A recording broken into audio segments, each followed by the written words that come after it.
Sarah Mitchell stood at the kitchen window of her small apartment, watching the rain streak down the glass like tears she couldn't shed anymore. The divorce papers lay scattered across her dining table, each page a reminder of how completely her life had fallen apart. At 32, she felt like she had already lived a lifetime of disappointment. The phone call from her lawyer earlier that morning had been the final blow. David, her ex-husband, had successfully contested her claim to half their shared assets. After 8 years of marriage and 2 years of bitter legal battles, she would walk away with almost nothing. The house they had built together, the savings account they had carefully grown, even the car she had helped pay for, all of it would remain his. Her lawyer's apologetic voice still echoed in her mind. "I'm sorry, Sarah. His legal team found a way around the prenup. There's nothing more we can do." Sarah had always been the type of person who believed that hard work and dedication would eventually pay off. She had worked 2 jobs to put David through law school, sacrificing her own dreams of becoming a teacher. She had supported his career, moved across the country for his promotions, and put her own aspirations on hold time and time again. When he left her for his secretary, a cliché so painful it felt like a cruel joke, she had still believed that justice would prevail in court. Now, staring at her reflection in the rain-soaked window, she barely recognized the woman looking back at her. Her once bright eyes had dulled, her smile had disappeared, and her confidence had been stripped away piece by piece. The small apartment she now called home was a far cry from the spacious house she had once loved. The walls were thin, the neighbors were noisy, and the heating barely worked. But it was all she could afford on her receptionist's salary. The stack of bills on her counter seemed to grow taller each day. Medical bills from her mother's recent cancer treatment, student loans that she had taken out to help David through school, and credit card debt that had accumulated during the divorce proceedings. Each envelope felt like another weight added to her shoulders, pushing her further toward a breaking point she wasn't sure she could recover from. Her mother, Elena, had been her only source of support during the darkest months. But even that relationship had become strained as Elena's illness progressed. The treatments were expensive, and Sarah had already emptied her small savings account to help cover the costs. She had taken on extra shifts at work, sold what little jewelry she owned, and even borrowed money from friends who were beginning to distance themselves from her constant financial struggles. The worst part wasn't the money, though. It was the loneliness. Sarah had always been surrounded by David's friends and colleagues, people who had seemed to care about her but disappeared the moment the divorce became messy. She realized that she had never really built her own social circle, having always been content to exist in David's shadow. Now, at 32, she felt like she was starting completely over, but without the energy or optimism that had carried her through challenges in her 20s. Her job at the dental office was mind-numbing and paid barely enough to cover her basic expenses. Dr. Henderson was kind enough, but the work felt meaningless after years of dreaming about making a difference in children's lives as a teacher. She had applied to several school districts, but budget cuts had made teaching positions scarce, and her credentials felt outdated after years away from education. Sleep had become elusive. Sarah would lie awake at night, staring at the ceiling and running through endless scenarios of how she might turn her life around. She had considered moving back to her hometown, but her mother's medical team was here, and she couldn't bear the thought of leaving Elena to face cancer treatments alone. She had thought about taking out more loans to go back to school, but the debt she already carried made that option feel impossible. The breaking point came on a Tuesday evening in November. Sarah sat at her kitchen table, calculator in hand, trying to figure out how she could possibly pay rent, buy groceries, and cover her mother's medication costs with her next paycheck. No matter how she rearranged the numbers, they didn't add up. She was $300 short, and payday was still a week away. That night, for the first time since the divorce began, Sarah allowed herself to consider giving up entirely. She thought about packing up her few belongings and driving until she ran out of gas, leaving her problems behind and starting fresh somewhere nobody knew her name. She thought about calling David and begging him to help, even though the idea made her stomach turn. She even thought about more permanent solutions to escape the overwhelming weight of her circumstances. But as she sat there in the darkness of her tiny apartment, something inside her refused to surrender completely. Maybe it was her mother's strength in fighting cancer, or maybe it was a stubborn streak she had inherited from her grandmother. Either way, she made a decision that would change everything. She would take the small inheritance her grandmother had left, her money she had been saving for emergencies, and use it for something completely unexpected. Sarah had always been fascinated by different cultures and had dreamed of traveling. Before David convinced her that such dreams were impractical, her grandmother had been a teacher who had spent summers volunteering with Native American communities in the Pacific Northwest, and her stories had always captivated Sarah. Now, with nothing left to lose, she decided she would honor her grandmother's memory and volunteer her time somewhere that might give her life new meaning. She spent hours researching volunteer opportunities, finally settling on a program that provided educational support to children on the Modoc Reservation in northeastern California. The position offered room and board in exchange for teaching assistance, and while it wouldn't solve her financial problems entirely, it would give her a chance to step away from her current life and rediscover who she might be without all the baggage she carried. The application process was surprisingly simple. The reservation's education coordinator, a woman named Mary Crow Feather, seemed more interested in Sarah's willingness to help than in her formal credentials. During their phone interview, Mary's warm voice and genuine enthusiasm reminded Sarah of why she had wanted to become a teacher in the first place. As Sarah sealed the envelope containing her acceptance letter and travel arrangements, she felt something she hadn't experienced in months: hope. It was fragile and tentative, but it was real. She didn't know what awaited her on the reservation, but for the first time since her divorce, she was choosing to move toward something rather than simply running away. The Greyhound bus wheezed to a stop at what could barely be called a station, just a wooden bench and a faded sign that read, Modoc County. Sarah gathered her 2 suitcases and stepped off into the crisp morning air of northeastern California. The landscape was unlike anything she had ever seen. Vast stretches of high desert punctuated by distant mountains, with sagebrush and juniper trees dotting the horizon. The silence was profound after months of city noise, broken only by the wind and the distant call of a hawk circling overhead. Mary Crow Feather was exactly as Sarah had imagined from their phone conversations, a woman in her 50s with kind eyes, silver-streaked hair braided down her back, and a presence that immediately put Sarah at ease.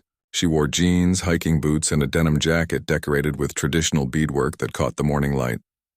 "Welcome to our home," Mary said, embracing Sarah with a warmth that felt genuine rather than polite. "I hope you're ready for an adventure." The drive to the reservation took them through country roads that seemed to lead nowhere and everywhere at once. Mary pointed out landmarks as they drove: the sacred mountain where her people had once sought visions, the lake where children still learned to fish using traditional methods, and the meadow where the tribe gathered every summer for powwows. Her voice carried stories with every mile, and Sarah found herself relaxing for the first time in months. "Tell me about yourself," Mary said as they navigated a particularly winding stretch of road. "What brings a city girl like you all the way out here?" Sarah had practiced this answer during the long bus ride, but sitting next to Mary, her prepared responses felt inadequate. Instead, she found herself telling the truth about her divorce, her financial struggles, and her desperate need to find meaning in her life again. Mary listened without judgment, occasionally nodding or making small sounds of understanding. "Sounds like you've been through a war," Mary said when Sarah finished. "Sometimes the best healing happens when we stop trying to fix ourselves and start helping others instead." The reservation itself was both exactly what Sarah had expected and completely different. The houses were a mix of traditional and modern styles, some well-maintained and others showing signs of economic hardship. Children played in dusty yards while their grandparents sat on porches watching the world go by. There was a sense of community that Sarah hadn't experienced in years. People waved as they passed, called out greetings to Mary, and looked at Sarah with curiosity rather than suspicion. Mary's house was a modest, ranch-style home with a large garden and a workshop, where she created the beadwork that supplemented her income as the education coordinator. Sarah's room was small but comfortable, with a window that looked out toward the mountains and a handmade quilt that Mary's grandmother had sewn decades earlier. "The children you'll be working with have had their share of challenges," Mary explained over dinner that first night. "Many come from homes where English isn't the primary language. Some have parents who work multiple jobs or struggle with addiction. All of them are smart and capable, but they need someone who believes in them." Sarah's first day at the tribal school was overwhelming in the best possible way. The building was newer than she had expected, funded by a combination of federal programs and casino revenues. The hallways were decorated with student artwork that celebrated both traditional Modoc culture and contemporary life. In one classroom, children learned mathematics using traditional counting methods alongside modern techniques. In another, teenagers studied environmental science by examining the health of local watersheds their ancestors had protected for generations. Her assigned classroom was a combined third and fourth grade group of 18 children, each with a personality as distinct as their names. There was Tommy, whose grandmother spoke only Modoc at home and who struggled with English grammar but excelled at storytelling. Maria was a math prodigy who could solve complex problems in her head but became shy when asked to explain her methods.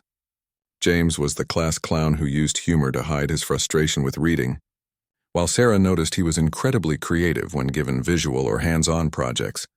The teaching methods here were unlike anything Sarah had learned in her education courses. Mary encouraged her to incorporate movement, storytelling, and connection to the natural world into every lesson. Instead of sitting in rows facing forward, students often worked in circles, with older children helping younger ones and everyone contributing to discussions. In our culture, learning happens in community, Mary explained during one of their evening planning sessions. Knowledge isn't something you pour into empty vessels. It's something that grows when people share their gifts with each other.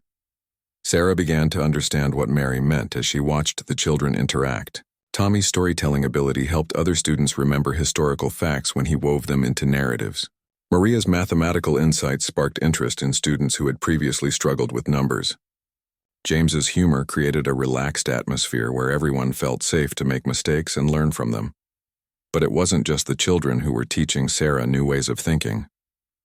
The community operated on principles that challenged everything she had learned about success and competition. Families shared resources without expecting immediate reciprocity. Elders were consulted on important decisions, not because of their titles but because of their wisdom. Children were valued not for their academic achievements but for their unique gifts and potential contributions to the community. Sarah found herself staying late at school, not because she had to but because she wanted to. She helped students with homework, listened to their stories about their families and dreams, and slowly began to understand the complex challenges they faced. Many lived in poverty that made her own financial struggles seem manageable. Some dealt with parents who had been damaged by historical trauma and contemporary systemic inequities. Others struggled with the tension between preserving their cultural identity and succeeding in mainstream American society. Yet despite these challenges, the children possessed a resilience and wisdom that amazed Sarah. They cared for younger siblings with remarkable maturity. They showed deep reverence for their elders and traditions. They found joy in simple pleasures and faced difficulties with a strength that seemed beyond their years. 3 weeks into her stay, Sarah realized she hadn't thought about David or the divorce proceedings in days. She still worried about her mother's health and her mounting debt, but these concerns no longer felt overwhelming. She was too busy planning lessons, learning about Modoc culture, and discovering parts of herself she had forgotten existed. The transformation wasn't just internal. Sarah's face had regained some of its color from spending time outdoors. Her smile came more easily, sparked by her students' enthusiasm and humor. She slept better, exhausted from meaningful work rather than anxiety. For the first time since her marriage ended, she felt like she was exactly where she was supposed to be. Mary noticed the change and mentioned it one evening as they prepared dinner together. "You're starting to look like yourself again," she said, chopping vegetables for the stew they were making.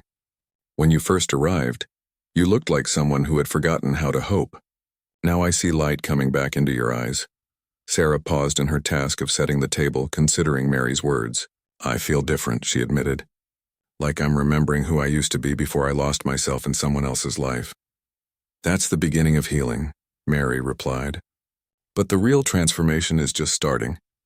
Sarah's 5th week on the reservation brought an unexpected challenge that would test everything she had learned about community and resilience. The school's heating system failed during a particularly cold snap, forcing classes to be held in the community center until repairs could be completed. The building was cramped, noisy, and poorly lit, making it difficult for students to concentrate on their lessons. Rather than canceling school, Mary organized the entire community to help. Parents brought space heaters, blankets, and thermoses of hot coffee.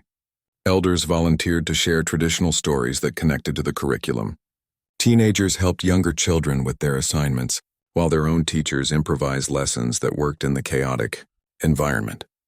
Sarah watched in amazement as what could have been a disaster became an opportunity for the community to come together. She had grown up in a world where problems were solved by hiring professionals or filing insurance claims. Here, people simply rolled up their sleeves and figured out solutions together. It was during this week of makeshift classrooms that Sarah first noticed Marcus running. Bear. He was a single father who had recently returned to the reservation after spending several years working construction in Sacramento. His 8-year-old son Danny was in Sarah's combined class, and Marcus often volunteered to help with school events and activities. Marcus was quiet and thoughtful, with calloused hands that spoke of hard work and eyes that held both sadness and determination. He had been one of the parents who had shown up early that first morning with blankets and hot chocolate, staying to help organize the chaotic classroom situation without being asked. Sarah learned from Mary that Marcus had left the reservation as a young man, seeking opportunities in the city like many others his age. He had married a woman he met in Sacramento, had Danny, and seemed to be building a successful life. But his wife had been killed in a car accident 2 years earlier, leaving him to raise Danny alone while dealing with his own grief. He came home because he wanted Danny to know where he comes from. Mary explained one evening, as they watched Marcus help his son with homework at one of the community center tables. It's not easy being a single parent anywhere, but it's especially hard when you're trying to heal from loss while rebuilding your entire life. Sarah found herself paying attention to the way Marcus interacted with his son and the other children. He was patient and encouraging, never raising his voice even when Danny became frustrated with difficult assignments. He listened carefully when children spoke to him, treating their concerns with the same seriousness he would show an adult. There was a gentleness about him that contrasted with his rugged appearance and quiet demeanor. During the community center week, Sarah also noticed Marcus's skill at solving practical problems. When one of the space heaters stopped working, he quickly diagnosed and fixed the issue. When younger children complained that their table was too wobbly to write on, he found materials to level it. When the coffee ran out, he quietly slipped away and returned with fresh supplies, never seeking credit or recognition for his contributions. Danny was an interesting child, bright and curious, but sometimes withdrawn in ways that suggested he was still processing his mother's death. He excelled at art and showed a particular talent for drawing detailed pictures of animals and landscapes. His homework was always completed, but Sarah noticed he often seemed distracted during lessons, staring out windows or doodling in the margins of his worksheets. One afternoon, while helping students with a science project about local wildlife, Sarah sat beside Danny as he worked on his assignment. Instead of writing about animals, he was sketching incredibly detailed drawings of birds, each feather carefully rendered with remarkable precision for a child his age. "These are beautiful, Danny," Sarah said, genuinely impressed by his artistic ability. "Where did you learn to draw like this?" Danny looked up shyly. "My dad taught me. He knows all the birds around here. Sometimes we go out early in the morning just to watch them and practice drawing what we see." Sarah felt a warm flutter in her chest at this glimpse into the relationship between father and son. She had seen Marcus pick Danny up from school each day, but she hadn't realized the depth of their connection or the careful attention Marcus paid to nurturing his son's interests. "Would you like to share your drawings with the class?" Sarah asked. "I think everyone would love to see them." Danny hesitated, then shook his head. "They're just for me and my dad." Sarah respected his privacy, but made a mental note to find ways to incorporate art into her lessons. She was beginning to understand that traditional teaching methods didn't always work best for children who had experienced trauma or loss.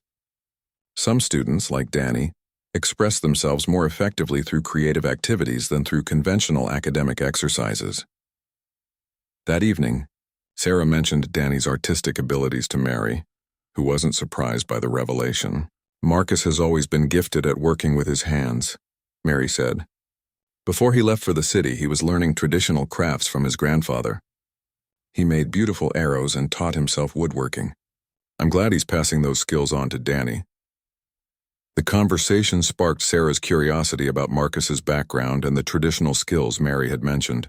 She had noticed that many of the men in the community seemed to have knowledge about traditional crafts, hunting, and survival skills that connected them to their ancestors' ways of life. It was a kind of practical wisdom that felt both ancient and surprisingly relevant to modern challenges. A few days later, when the school's heating system was finally repaired and classes returned to normal, Sarah found herself looking forward to the daily moments when Marcus would arrive to pick up Danny. Their conversations were brief and focused on Danny's progress, but she appreciated Marcus's thoughtful questions about his son's education and his obvious commitment to being an involved parent. Marcus, for his part, seemed to appreciate Sarah's attention to Danny's individual needs and her efforts to make learning engaging for all her students. He had noticed the way she incorporated movement and hands-on activities into lessons, and he mentioned that Danny talked enthusiastically about school for the first time since they had moved back to the reservation. "He's been through a lot," Marcus said one afternoon as they watched Danny play with other children on the playground. "Moving here was hard for him at first. He missed his friends in Sacramento, and everything here was different from what he was used to. But you've helped him feel like he belongs." Sarah felt a glow of satisfaction at Marcus's words, but she also sensed the deeper struggles he wasn't expressing. She could see the exhaustion in his eyes and the way he sometimes seemed overwhelmed by the responsibilities of single parenthood. She wanted to offer support but wasn't sure how to do so. Without overstepping boundaries, the opportunity came unexpectedly when Danny mentioned during class that he wouldn't be able to participate in the upcoming field trip to study local ecosystems because his father had to work that day. The trip was designed to help students understand the connection between traditional ecological knowledge and modern environmental science, and Sarah knew Danny would benefit from the hands-on learning experience. That afternoon, Sarah approached Marcus as he waited for Danny outside the school. "I heard Danny might miss the field trip next week," she said carefully. "I was wondering if there might be a way to arrange coverage for your work that day, or if someone else could take Danny with the group."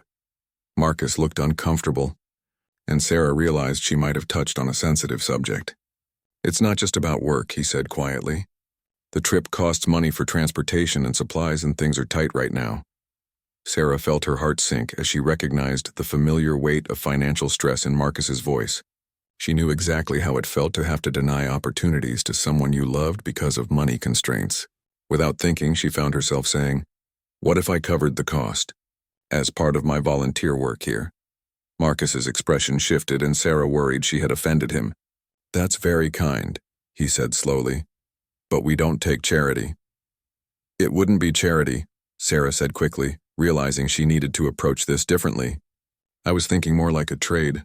Danny is an amazing artist, and I've been wanting to learn more about local wildlife. Maybe he could teach me about the birds you've been drawing together, and I could help him with the science curriculum we'll be covering on the trip."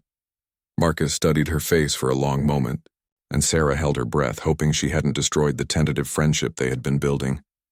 Finally, he smiled, the first real smile she had seen from him, and nodded slowly. "That sounds like a fair trade," he said. "Danny would love to share what he knows about birds. When would you like to start these lessons?" The first birdwatching lesson took place on a Saturday morning just after sunrise. Sarah met Marcus and Danny at the edge of the tribal lands where a small creek wound through stands of cottonwood and willow trees. Danny carried a worn leather journal filled with his drawings, while Marcus brought binoculars and a thermos of coffee that sent steam curling into the cold morning air. "The best time to see birds is early morning," Danny explained seriously as they walked along the creek bank. "They're most active when they're looking for food, and they're not scared of people yet because most people are still sleeping." Sarah was charmed by Danny's earnest manner and impressed by his knowledge. As they settled quietly near a small pond, he began pointing out different species with the confidence of someone much older. He showed her how to distinguish between a red-winged blackbird and a brewer's blackbird, how to spot the flash of yellow that indicated a goldfinch, and how to listen for the distinctive calls that helped identify birds even when they couldn't be seen. Marcus sat slightly apart from them, watching his son with obvious pride while occasionally adding details to Danny's explanations. Sarah learned that he had been teaching Danny not just to identify birds but to understand their behavior, their role in the ecosystem, and their significance in Modoc tradition. "My grandfather used to say that birds were messengers," Marcus said during a quiet moment when Danny was focused on sketching a great blue heron that had landed near the water's edge. Different birds brought different kinds of news. Ravens were tricksters, but also teachers. Hawks carried prayers to the Creator. Owls warned of changes coming. Sarah found herself drawn into the peaceful rhythm of bird watching.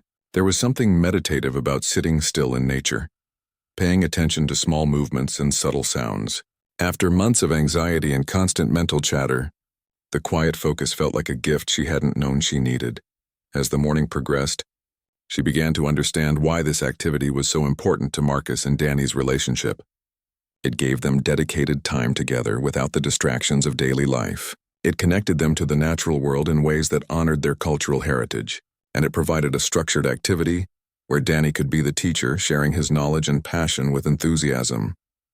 "Can you teach me to draw them?" Sarah asked Danny as she watched him add delicate details to his heron sketch. "I've never been very good at art, but I'd love to learn." Danny's face lit up with excitement. "Drawing birds is easy once you know the tricks," he said, moving closer to her so he could demonstrate. "You start with basic shapes, circles for heads, ovals for bodies, triangles for beaks. Then you add the details that make each bird special." Under Danny's patient instruction, Sarah attempted her first bird drawing. Her sketch was clumsy compared to his elegant lines, but Danny praised her efforts and offered gentle suggestions for improvement. Marcus watched the lesson with amusement and something deeper that Sarah couldn't quite identify. "You're a good teacher, son," Marcus said when Danny finished explaining how to draw feather patterns. "Your mom would be proud of how you're sharing what you know." The mention of Danny's mother brought a momentary shadow across the boy's face, but it passed quickly. Sarah realized that Marcus had found a way to keep his late wife's memory present in their lives, without making it a source of constant sadness. This seemed to be another example of the wisdom she was discovering in this community, the ability to honor loss while still embracing life. Their bird-watching sessions became a weekly tradition. Each Saturday morning, the three of them would explore different parts of the reservation, and Sarah's journal slowly filled with her improving sketches and notes about bird behavior. Danny proved to be a patient and encouraging teacher, and Sarah found herself looking forward to these peaceful mornings more than she had anticipated. The field trip that had started their arrangement was a huge success. Danny's knowledge of local wildlife impressed his classmates and gave him a confidence boost that carried over into other areas of his schoolwork. Sarah was gratified to see him become more engaged in classroom discussions and more willing to share his ideas with other students. More importantly, the weekly outings were creating opportunities for deeper conversations with Marcus. As they walked through various landscapes around the reservation, he began sharing stories about his life, his childhood on the reservation, his years in the city, his struggles with grief after his wife's death, and his hopes for Danny's future. Sarah learned that Marcus had left the reservation at 18 with dreams of becoming an engineer. He had worked construction to pay for community college courses, but had never completed his degree after his wife became pregnant with Danny. When his wife died, he had felt lost and overwhelmed in Sacramento, surrounded by people who couldn't understand his grief or his need to reconnect with his cultural roots. Coming home wasn't easy, Marcus admitted one morning as they watched Danny photograph a family of quail with Sarah's camera. "Some people thought I was running away from my problems. Others acted like I had betrayed the tribe by leaving in the first place. But I knew Danny needed to understand where he comes from, and I needed to remember who I was before I lost myself in grief." Sarah understood that feeling of being lost and needing to rediscover one's identity. She shared her own story of how the divorce had stripped away her sense of self, and how working with the children on the reservation had helped her remember why she had wanted to become a teacher. Their conversations revealed surprising parallels between their experiences of loss, displacement, and the search for meaning. As winter progressed toward spring, Sarah noticed changes in both Marcus and Danny. The boy seemed more confident and outgoing, no longer the withdrawn child who had struggled to adjust to reservation life. Marcus appeared less burdened by sadness and more engaged with the community around him. He had begun volunteering for various tribal projects and had even started teaching traditional woodworking skills to teenagers at the community center. Sarah also noticed changes in herself. The panic attacks that had plagued her during the worst months of her divorce had disappeared entirely. Her sleep was peaceful, Her appetite had returned and she felt stronger both physically and emotionally. The work with her students was fulfilling in ways she had never experienced before. And the relationships she was building felt genuine and lasting. One particularly beautiful morning in early March, as they sat beside a pond watching a pair of mallards teach their ducklings to dive for food, Danny made an observation that surprised both adults. "Sarah, you're different from when you first came here," he said thoughtfully. "You used to look sad even when you were smiling. Now you look happy for real." Marcus glanced at Sarah with interest, and she felt a warmth spread through her chest at Danny's innocent honesty. "How can you tell the difference?" she asked. "Your eyes," Danny said matter-of-factly. "Sad smiles don't reach people's eyes. Happy smiles do. My mom taught me that." The wisdom of this 8-year-old child passed down from his mother hit Sarah with unexpected force. She realized that somewhere during these months on the reservation, she had indeed found genuine happiness again. It wasn't the desperate, clinging happiness she had tried to manufacture during her marriage, but something deeper and more sustainable. "Thank you for noticing," she said to Danny, then looked at Marcus. "Thank you both for helping me find my way back to myself." Marcus held her gaze for a moment longer than usual, and Sarah felt something shift between them, a recognition of shared healing and the possibility of something more. But before either of them could explore that feeling further, Danny jumped up excitedly. "Look," he whispered urgently, pointing toward the trees. "A great horned owl. In the daytime. That's really unusual." As they focused their attention on the magnificent bird, Sarah felt a sense of anticipation she couldn't quite explain. According to Marcus's grandfather's teachings, owls brought news of changes coming. She wondered what changes might be approaching and found herself both excited and nervous about the possibilities. The changes the owl had seemed to foretell began with a phone call that arrived on a Tuesday evening in late March. Sarah was grading papers at Mary's kitchen table when her cell phone rang, displaying her mother's number. Elena's voice was weak but excited, carrying news that Sarah had been afraid to hope for. "The latest scans are clear, sweetheart," her mother said, and Sarah could hear tears in her voice. "Dr. Rodriguez says the cancer is in complete remission. The treatments worked better than anyone expected." Sarah felt her knees give way as relief flooded through her body. She sank into a chair, overwhelmed by emotions she had been holding back for months. Mary, who had been preparing tea nearby, immediately understood from Sarah's expression that something significant had happened. She placed a gentle hand on Sarah's shoulder as Sarah tried to process the wonderful news. After hanging up, Sarah found herself crying, not from sadness this time, but from a complex mixture of relief, gratitude, and the sudden release of stress she had been carrying. Her mother's illness had been the backdrop to all her other struggles, and knowing Elena was going to be okay felt like a fundamental shift in how she could view her future. "Good news?" Mary asked gently, handing Sarah a cup of tea. "The best news," Sarah replied, wiping her eyes. "My mother's cancer is gone. She's going to be okay." Mary smiled warmly and pulled Sarah into a hug. "That calls for celebration, and probably some serious thinking about what comes next for you." The comment caught Sarah off guard. In her relief about her mother's health, she hadn't immediately considered how this news might affect her plans. Her original agreement to volunteer on the reservation had been open-ended, partly because she had needed to stay in California near her mother's medical team. Now, with Elena healthy and planning to move back to her hometown in Oregon, Sarah was free to make choices based on what she wanted, rather than what circumstances demanded. That night, Sarah lay awake considering her options for the first time in years. She could return to her old life, find another receptionist job, try to rebuild her social connections, maybe even attempt to resume her teaching career in a traditional school district. She could move to Oregon to be closer to her mother. She could apply to graduate school and pursue a degree that might open new career opportunities. But as she mentally explored these possibilities, none of them felt as compelling as the life she was building on the reservation. Her work with the children was more fulfilling than any job she had ever held. Her relationships with Mary, Marcus, Danny, and the broader community felt more genuine than the superficial connections she had maintained during her marriage. The person she was becoming in this place felt more authentic than the person she had been in her previous life. The next morning, she decided to talk to Marcus about her situation.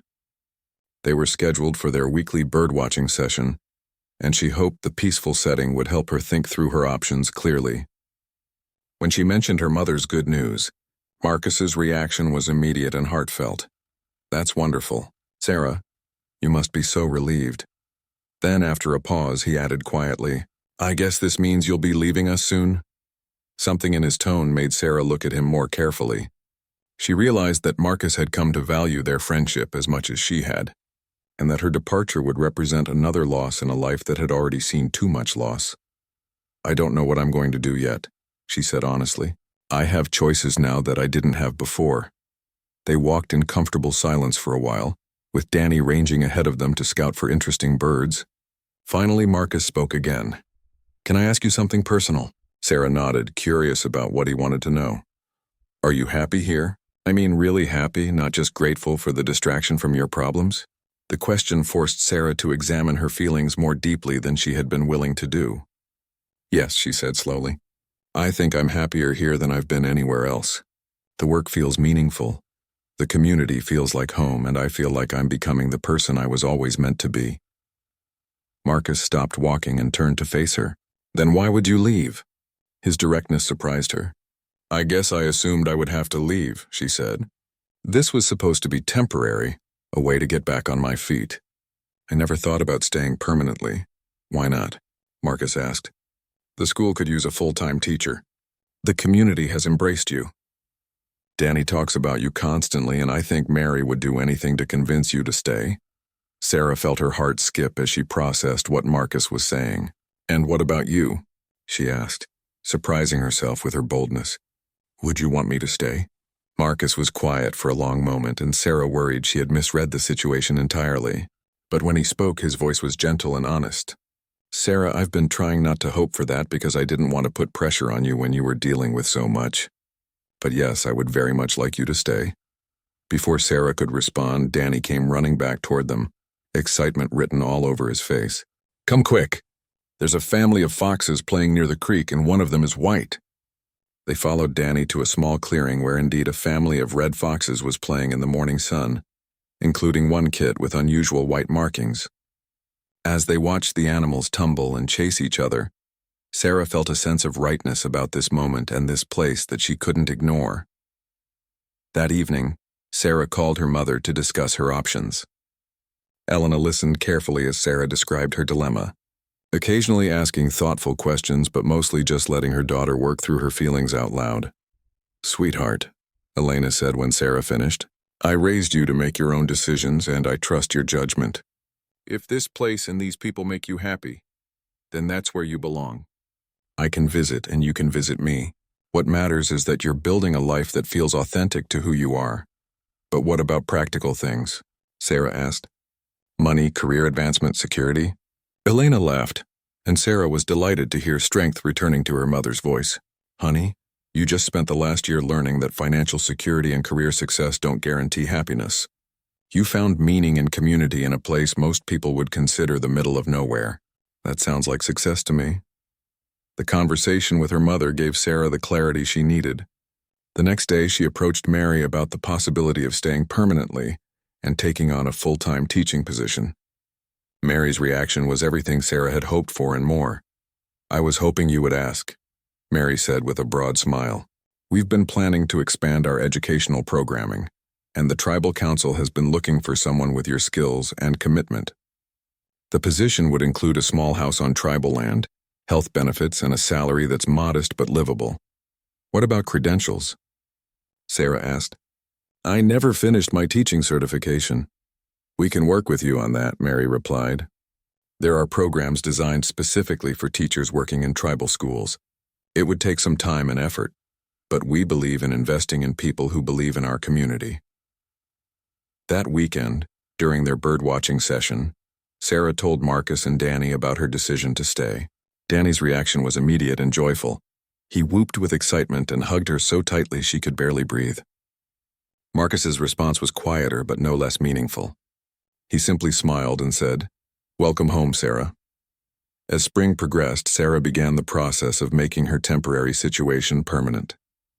She enrolled in a certification program designed for teachers in tribal schools. She worked with Mary to develop new curriculum that incorporated both traditional knowledge and contemporary academic standards. She found a small house on the reservation that the tribal council was willing to rent to her at an affordable rate. Most importantly, she continued to build her relationships with the community.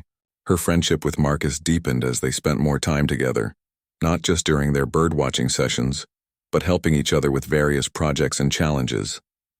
Sarah helped Marcus with paperwork related to his construction business, while he taught her practical skills like basic home maintenance and traditional crafts. The relationship was developing slowly and naturally, without pressure or drama. Both of them had been hurt by previous relationships and were content to let their connection grow at its own pace. They were building a foundation of friendship, shared values, and mutual respect that felt solid and sustainable. Danny had become like a little brother to Sarah, and she found herself looking forward to his visits and enjoying his company, in ways that reminded her why she had wanted to work with children in the first place. He was teaching her traditional games, sharing his knowledge of local plants and animals, and helping her understand the complex cultural dynamics of reservation life. One evening in late May, as Sarah sat on the porch of her new house watching the sunset paint the mountains purple and gold, she reflected on the journey that had brought her to this place. A year ago, she had been broken, desperate, and convinced that her life was essentially over at 32. Now she was building a career she loved, surrounded by people who valued her contributions and falling in love, slowly and carefully, with a man who treated her as an equal partner rather than someone to be rescued or fixed. The transformation hadn't been easy or quick. There had been difficult days when she missed her old life or worried about her future. There had been moments of doubt when she wondered if she was running away from her problems rather than solving them. But gradually, she had come to understand that sometimes what looks like running away is actually running toward something better. Her phone buzzed with a text message from her mother, who was settling into her new life in Oregon and planning her first visit to the reservation. "So proud of you for following your heart," the message read. "Can't wait to meet Marcus and Danny and see your new world." Sarah smiled as she typed back a response. Tomorrow she would return to her classroom full of bright, challenging, wonderful students. This weekend, she would continue her birdwatching lessons with Danny and Marcus. Next month, she would start her graduate coursework in Indigenous education. In the fall, she would celebrate 1 year of living on the reservation and begin her second year as a permanent member of this community. As the stars began to appear in the vast sky above her, Sarah felt a deep sense of gratitude for the unexpected path her life had taken. Sometimes the best destinations were the ones you never knew you were looking for. The morning of the tribal powwow in early July marked Sarah's first anniversary of arriving on the reservation. She woke before dawn, not from anxiety as she had so many mornings in her previous life, but from excitement about the day ahead. The powwow was the community's most important annual celebration, bringing together tribal members from across the region along with invited guests and neighboring communities. Sarah had spent weeks helping to prepare for the event, working alongside other community members to organize vendors, coordinate logistics, and ensure that everything ran smoothly. It felt wonderful to be trusted with important responsibilities and to contribute her organizational skills to something that mattered so much to her adopted community. As she walked to the powwow grounds, in the early morning light, Sarah reflected on how dramatically her life had changed in 12 months. The woman who had stepped off that Greyhound bus a year ago had been broken, desperate, and convinced she had nothing left to offer the world. The woman walking to the powwow was confident, purposeful, and deeply connected to a community that valued her contributions. Her teaching position had been officially confirmed for the coming school year, complete with a salary increase that would allow her to live comfortably while continuing her graduate studies. Her small house had been transformed into a real home, filled with artwork from her students, photographs from her birdwatching adventures, and gifts from community members who had welcomed her as family. Most significantly, her relationship with Marcus had continued to deepen and develop. They had grown closer through shared experiences, mutual support during challenging times, and countless conversations that revealed the depth of their compatibility. Yet neither of them had rushed to define their relationship in conventional terms, preferring to let it evolve naturally without pressure or expectations. At the powwow grounds, Sarah found Marcus and Danny setting up the booth where Marcus would be demonstrating traditional woodworking techniques. Danny was wearing his first traditional regalia, made by his great-aunt with Marcus's help. The intricate beadwork and careful attention to cultural protocols represented months of preparation and marked an important step in Danny's connection to his heritage. "You look very handsome," Sarah told Danny, admiring the beautiful craftsmanship of his outfit. "Your great-aunt did amazing work." Danny beamed with pride but also seemed a little nervous about participating in his first formal powwow dance. Marcus noticed his son's anxiety and knelt down to speak with him quietly, offering reassurance and encouragement in the way that had become second nature to him as a father. "Remember what we practiced," Marcus said gently. "Listen to the drumbeat, feel the rhythm, and let the dance carry you. Your ancestors are dancing with you." Sarah felt her heart swell as she watched this intimate moment between father and son. Marcus's patience and wisdom as a parent had been one of the first things that had attracted her to him, and seeing him guide Danny through important cultural experiences never failed to move her. As the day progressed, Sarah found herself swept up in the vibrant energy of the powwow. The drumming and singing created a powerful backdrop for the elaborate dances performed by participants of all ages. Children as young as 4 danced alongside teenagers and elders, each movement carrying cultural significance that had been passed down through generations. Sarah helped serve traditional foods, assisted elderly community members who needed support getting around the grounds, and cheered enthusiastically as Danny participated in his first intertribal dance. The boy's nervousness had transformed into joy as he moved to the ancient rhythms, and Sarah felt privileged to witness this important milestone in his cultural development. During a break between dance sessions, Mary approached Sarah with an expression that suggested she had something important to discuss. "Walk with me for a minute," Mary said, leading Sarah away from the crowd toward a quieter area at the edge of the grounds. "I've been waiting for the right moment to tell you this," Mary began, "but the tribal council met last week to discuss your permanent position here, and they asked me to extend an invitation that goes beyond just teaching." Sarah felt a flutter of curiosity mixed with apprehension. "What kind of invitation?" "They'd like you to consider becoming the director of our new cultural education initiative," Mary explained. "It would involve developing programs that bridge traditional knowledge with contemporary education, training other teachers who want to work in tribal schools, and representing our community at conferences and meetings with state education officials." Sarah was stunned by the scope and significance of what Mary was describing. "That sounds like an incredible opportunity, but also like a huge responsibility. Are you sure they want me for something that important?" Mary smiled warmly. "Sarah, you've proven yourself over this past year in ways that go far beyond your teaching abilities. You've shown respect for our culture while bringing fresh perspectives to our educational programs. You've built genuine relationships throughout the community. Most importantly, you've demonstrated that you're committed to being here for the long term." The offer represented everything Sarah could have hoped for in terms of meaningful work and professional development. It would also cement her place in the community and provide financial security that would allow her to build a real future on the reservation. "Can I have some time to think about it?" Sarah asked. "Of course," Mary replied, "but don't think too long. Good opportunities like this don't come around often." As they returned to the powwow festivities, Sarah's mind was spinning with the implications of Mary's offer. The position would be challenging and would require her to step far outside her comfort zone in many ways. But it would also allow her to make a significant impact on educational opportunities for Native children throughout the region.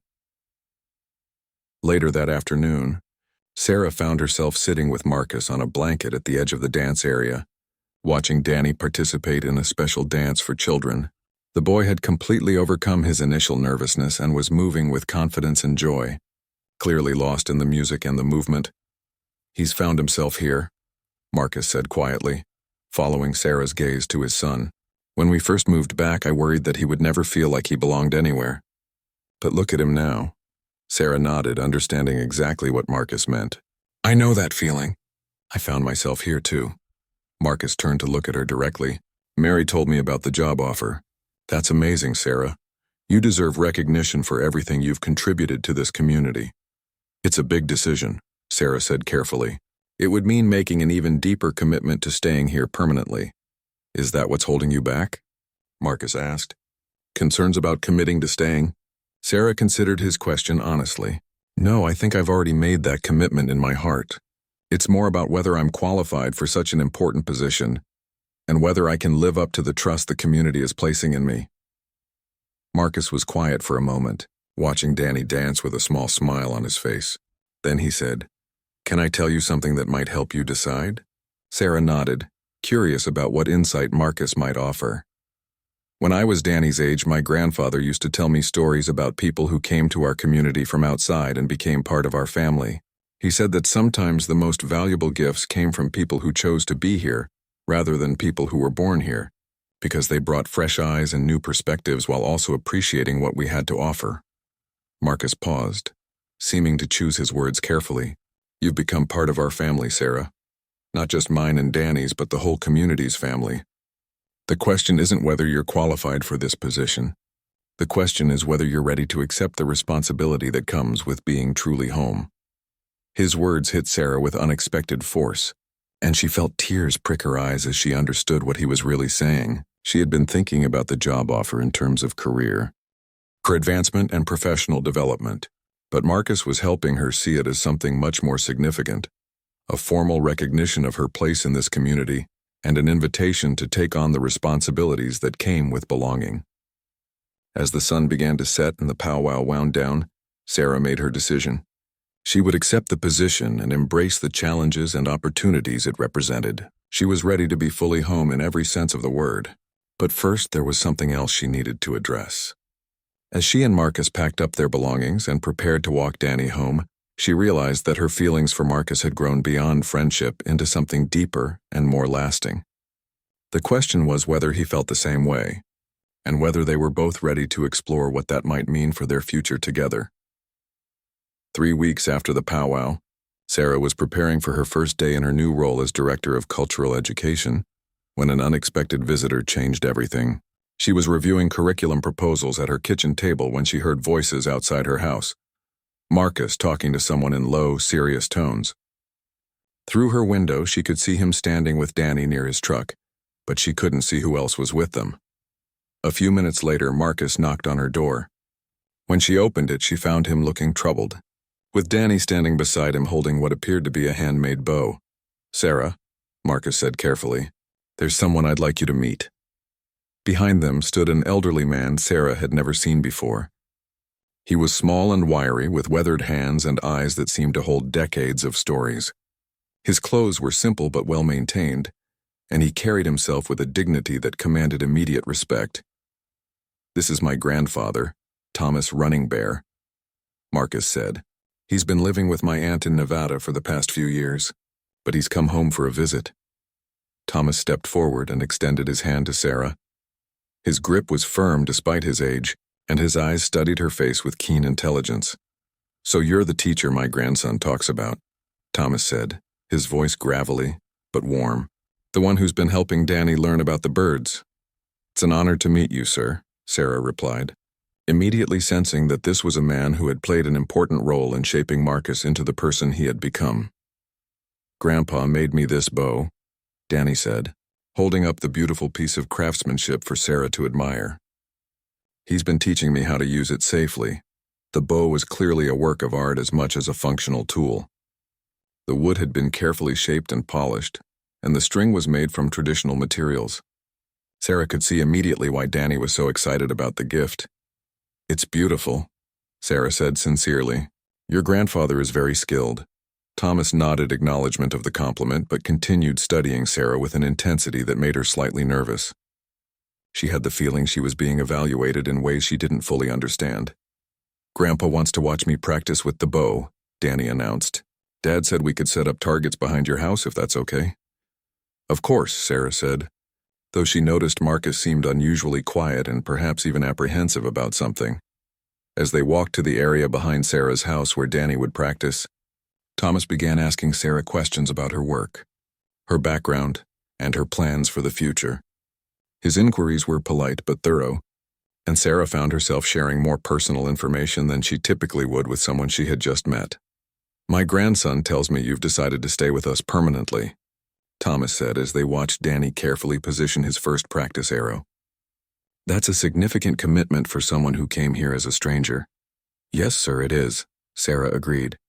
But I've found a home here that I never expected to find. Thomas nodded thoughtfully. Home is not always the place where you're born. Sometimes it's the place where you're meant to be. Danny's first few attempts with the bow were clumsy, but Thomas was a patient teacher. He showed the boy how to stand, how to hold the bow properly, and how to draw the string with consistent technique. Sarah was impressed by the elderly man's gentle approach and his obvious joy in passing on traditional skills to his great-grandson. As the lesson continued, Sarah noticed that Marcus remained unusually quiet, occasionally glancing at his grandfather with what looked like nervous anticipation. She began to suspect that there was more to this visit than a simple family reunion and bow-making lesson. Her suspicion was confirmed when Thomas called for a break in Danny's practice and asked to speak with Sarah privately. Marcus looked even more uncomfortable, but he took Danny to get drinks from the house, leaving Sarah alone with his grandfather. I have something I need to ask you, Thomas said, his voice becoming more serious. But first I want you to know that what I'm about to say comes from love for my family and respect for you as a person. Sarah felt her heart begin to race, uncertain what was coming but sensing it was important. My grandson cares for you deeply, Thomas continued. And from what I can see, you care for him as well. Danny has told me many stories about the three of you together, and it's clear that you've become like a mother to him. Sarah nodded, not trusting herself to speak as emotions welled up in her chest. In our tradition, Thomas said, there are proper ways to honor the development of such relationships. Marcus has been too shy or perhaps too worried about moving too fast to approach this correctly, so I'm going to ask you directly, on behalf of my family.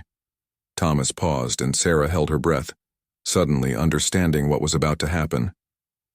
Would you consider becoming part of our family officially? Would you marry my grandson and become Danny's mother in the eyes of our community? The question hit Sarah like a physical force. She had known her relationship with Marcus was deepening, but they had never explicitly discussed marriage or made formal commitments to each other. The idea that his grandfather would make such a direct proposal on Marcus's behalf was both touching and overwhelming. Sarah began, then stopped, realizing she needed a moment to process what was happening. Thomas seemed to understand her shock. I know this is sudden, and I know it's not the way things are usually done in your culture, but I'm an old man, and I've learned that life is too short to wait for perfect timing or perfect courage. Sarah looked toward the house where Marcus and Danny had gone, trying to collect her thoughts. Does Marcus know you're asking me this? Thomas smiled for the first time since making his proposal. He knows I planned to speak with you, but he doesn't know exactly what I intended to say. He's probably standing in your kitchen right now, worried that I'm going to embarrass him or scare you away. The image of Marcus nervously pacing in her kitchen while his grandfather essentially proposed marriage on his behalf struck Sarah as both endearing and absurd. She found herself smiling despite her nervousness. What would Marcus say if he knew what you just asked me? Sarah said. I think he would say that his grandfather is a meddling old man who doesn't understand modern relationships, Thomas replied with obvious amusement. But I also think he would be relieved that someone finally asked the question he's been wanting to ask for months. Sarah considered Thomas's words carefully. Her relationship with Marcus had indeed been moving in the direction of a deeper commitment, and she had found herself imagining a future that included both him and Danny on a permanent basis. The idea of officially becoming part of their family felt natural rather than shocking, once she got past the surprise of how the proposal had been delivered. Can I ask you something? Sarah said. Thomas nodded encouragingly. Why is this important to you? I mean, why does it matter whether Marcus and I make our relationship official? Thomas was quiet for a moment, looking out across the landscape toward the distant mountains. Because families are the foundation of our community, he said finally. And because I want to make sure that Danny grows up in a stable home with two parents who are committed to each other and to him. But mostly because I can see that you make my grandson happy in ways he hasn't been since his wife died. The sincerity in Thomas's voice moved Sarah deeply. She realized that his unconventional proposal came from genuine concern for his family's well-being and authentic appreciation for the role she had come to play in their lives. I need to talk to Marcus about this, Sarah said carefully. This is a decision we should make together. Of course, Thomas agreed. but I hope you'll consider it seriously. You've already proven that you belong here. The only question is whether you're ready to make it official." At that moment, Danny came running back from the house, excited to continue his archery lesson. Marcus followed more. The sincerity in Thomas's voice moved Sarah deeply. She realized that his unconventional proposal came from genuine concern for his family's well-being and authentic appreciation for the role she had come to play in their lives. "I need to talk to Marcus about this," Sarah said carefully. "This is a decision we should make together." "Of course," Thomas agreed. "But I hope you'll consider it seriously. You've already proven that you belong here. The only question is whether you're ready to make it official." At that moment, Danny came running back from the house, excited to continue his archery lesson. Marcus followed more slowly, his expression anxious as he tried to read the results of his grandfather's conversation with Sarah. "Can we continue practicing now?" Danny asked eagerly. "Grandpa promised to teach me about hunting arrows next." "In a minute, son," Thomas said. Then, looking directly at Danny with a twinkle in his eye, he asked, "How would you feel if Sarah became your new mom?" Danny's face lit up with pure joy. "Really? You mean like get married to Dad and everything?" Sarah felt her cheeks burn as she realized the entire family had apparently been thinking about this possibility. Marcus looked mortified by his grandfather's directness, but also hopeful as he waited to see how Sarah would respond. "Wow," Sarah said, looking from Danny's excited face to Marcus's nervous expression, to Thomas's encouraging smile. "I think that would depend on whether your dad actually wants to marry me." Marcus stepped forward, seeming to find his courage now that the subject had been broached so directly. "Sarah, I've been wanting to ask you that for months. I just wasn't sure how or when or if you'd be interested." "I'm interested," Sarah said simply, feeling her heart full to bursting with love for this unexpected family that had saved her life in every way that mattered. Danny whooped with excitement and launched himself at Sarah for a hug that nearly knocked her over. Marcus kissed her gently while his grandfather nodded approval. And in that moment, standing in the high desert of northeastern California with a handmade bow at her feet and 3 generations of running bear men surrounding her with love, Sarah Mitchell knew she was exactly where she belonged. The woman who had arrived on a Greyhound bus with nothing but 2 suitcases and a broken heart had found not just a home, but a family, a purpose, and a love that would last the rest of her life. Sometimes the most beautiful destinations were the ones you never knew you were looking for.